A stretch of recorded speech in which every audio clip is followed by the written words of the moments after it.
Alright, so today I want to be talking about this video that Kaiser uploaded a couple of days ago talking about the HP inflation in Wuthering Waves, how bad it actually is, or if it's not even an issue to begin with. So I thought this video was going to be quite interesting, so let's give it a watch. I pulled another all-nighter trying to make this video, that's why I might sound dead. Hello GG. there, Kaiser here. I finally finished tracking Wuthering Waves' Tower of Adversity HP values that I've been working on for the past month. Your first question might be asking, why is it taking you so long? Why don't you just use Hakushin, that one data? Oh, Hakushin? Yeah, no, I tried making this video a while back, but because there wasn't any accurate information, I wasn't able to make anything. I didn't want to spread misinformation, so I also didn't want to like base it off of any tweet that I saw on Twitter or anything like that. If we go to Hakushin, if we go here, and we go to the Wuthering Waves section, to Tower of Adversity, if we click on the first ever released tower, right, we can see here that we have Thundering Memphis in one of the side towers with about 500,000 HP. Now, if you go to the latest one that we're currently in, and we go to the third one, you can see it's the exact same. So, any information you see online generally isn't correct, and considering I haven't found a way to accurately depict the data on all the Tower of Adversities, it's pretty much impossible to come up with a solution to do that. So I heard that he found a way, so I'm quite interested to see what it is actually. Mine compilation site for the big 4 gacha games, like you did for Zenless Zone Zero Shiyu defense HP values. Well, I'll get into that. As for Tower of Adversity HP values, there's at least 2 times where Hakushin popped up on Twitter. First by Lunar Emerald around 2 months ago. Yeah, this is the tweet I saw as well. And again yeah. by White Zeh about a week ago on May 27th. I actually responded to White Zeh's post, seeing that I was about to finish my HP values chart, and pointed out how Hakushin was doing weird stuff with their HP values. Yeah. And so maybe I guess White Zeh took down his post to avoid spreading misinformation, but he was kind enough to provide me with his records of Hakushin's data.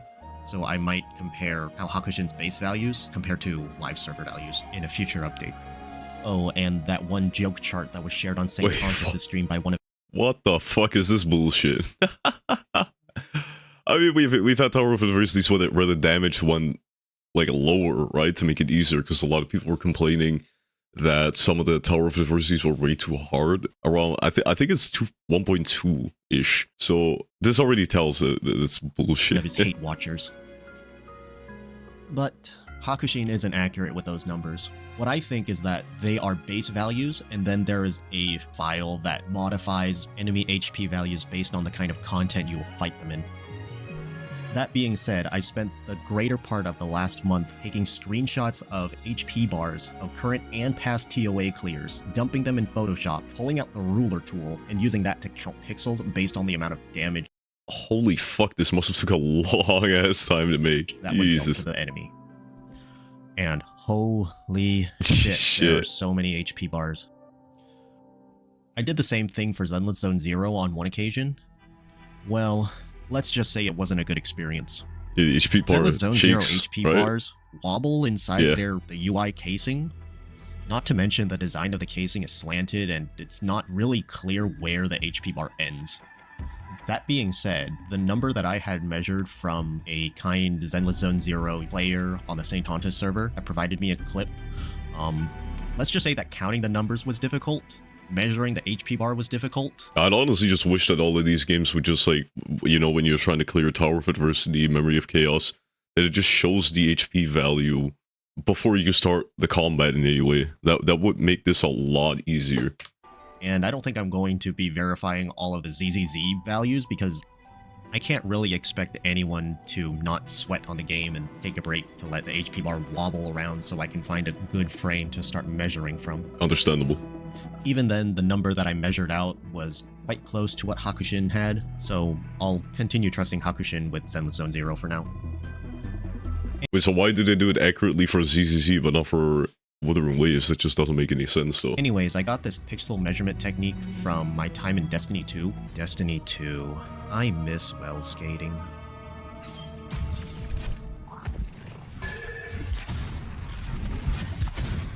Let's skip this portion. I took that method, I dealt damage, I counted damage, and then I counted pixels using the Photoshop ruler. I probably should have used pixel count, but I only thought of it after filling out the entire sheet. Oh, sue me. And so here we are. Yes, ZZZ's numbers are going up. Genshin's have gone up too. Yup. And you all know the situation with HSR. Yeah, Honkai Star Rail's at a different level though, compared to any other of the other games. It kind of just made half of the cast like unfucking usable, and it's not looking all too good. Luckily, they are buffing a couple of older units, but the fact that they have to do it to begin with is already a bad sign of how they decided to power creep the latest units. And with the latest boss that they released, it's just ridiculous. So you pretty much need casters or you're completely screwed, and that's like such a bad sign. They pretty much design bosses around new characters that come out, and if you don't have it, you're screwed. And that's the biggest issue. I did a bunch of testing in HSR where I used Castress with 3 healers, and I was able to clear it within 3 cycles. And if I used her premium team, so to say, without Hyacinth that has come out yet, I was able to either 0 cycle or 1 cycle it on autoplay. Whereas if I use other characters like Firefly at E2, I was able to do it in like 4 to 5 cycles, and characters like Herda, with Herda, Baby Herda, Robin or Tribby, and then Adventurine as a sustain. Oh no, I was using Gallagher as a sustain in that instance because you needed a healer in that specific combat. I was able to do it in like 4 to 5 cycles. So the fact that you pretty much need Castress or you have a fuck time to begin with is just really, really bad. And it's also how fast the power creep also happened. Like you can see this graph here. I don't specifically know which update these are, but you can see it's been like steadily growing over time. It's completely fine, and it's just like a dumpster fire upwards to such a insane extent that it made so many characters unusable if you don't have like the latest and greatest supports at like E2. And like characters like Zila are pretty much dog shit, and those are all premium characters that cost hundreds of bucks in order to get them. And that's what a lot of people forget, that these characters in a lot of moments can just cost money as well. Wuthering Waves has HP inflation as well. But keep in mind that... Oh yeah, obviously Wuthering Waves has HP inflation as well. Let's take a look at this graph here. So these are for the side towers, and this is for the middle tower. And if we look here, it seems to be roughly for 40%-ish. So 42% to 40% on the side towers. I think this is completely reasonable actually, because you have to keep in mind, when we all started playing Wuthering Waves, max talents that you're able to get is like level 60. You weren't even able to max out all your characters because you were capped by the union level or your SOL phase. And later on, people started 10-10-10ing their characters. Also around, yeah, with 2.0, the Nightmare Echoes came out. That also gave everybody like a flat damage increase as well. Camillea's damage went up significantly, but pretty much every 1.0 character had somewhat of a benefit from those Nightmare Echoes. So I would say 40% is quite reasonable. So I don't think there is much of an HP inflation issue with Wuthering Waves to begin with right now. Obviously, I will say, considering that at this point we're at like the highest point of quote-unquote HP inflation, and we had in the middle tower we had Crownless, that is kind of where it became a little bit of a problem for some characters, because some of the characters cannot chase after a boss, and when Crownless starts flying around, they have invulnerability phases where you can't hit them artificially, not really increasing the HP, but it still decreases the amount of time that you have in order to beat it, making the content harder as well. So some of these things, although the HP might not have went up, it still might have gotten harder over time. And the solution to that for Crownless is using Carlotta. And that still is a little bit, I'm still a bit on the fence if that's alright or not. But so far, all the characters can clear. Which have been implemented in each of the Hoyoverse titles have not yet come to Wuthering Waves. In this case, raw HP values can only tell a part of the story because damage per second is a metric that happens while combat is going on and is not clearly reflected on paper.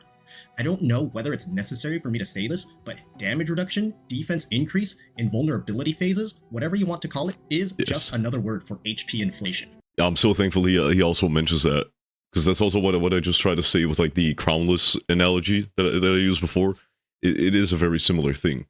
It is not really HP inflation, but it still drags out the timer enough to make the content harder. This is my take on the matter though. HP inflation is a natural part of a live service game's lifespan, as a measure to keep playing. Yeah, I do think it is like a natural thing that you have to do, because otherwise you remove challenge from the game completely.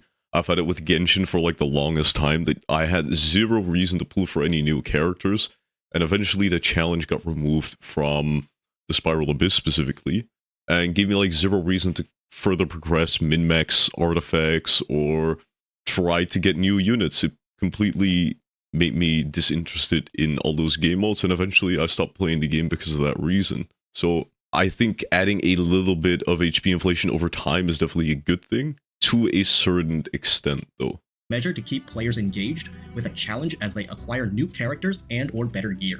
HP inflation only becomes an issue when it becomes rampant, increasing in a short period of time as a result of developers underestimating how much additional power is given to players in a short period of time. This is when the player base calls a new character or new equipment imbalanced.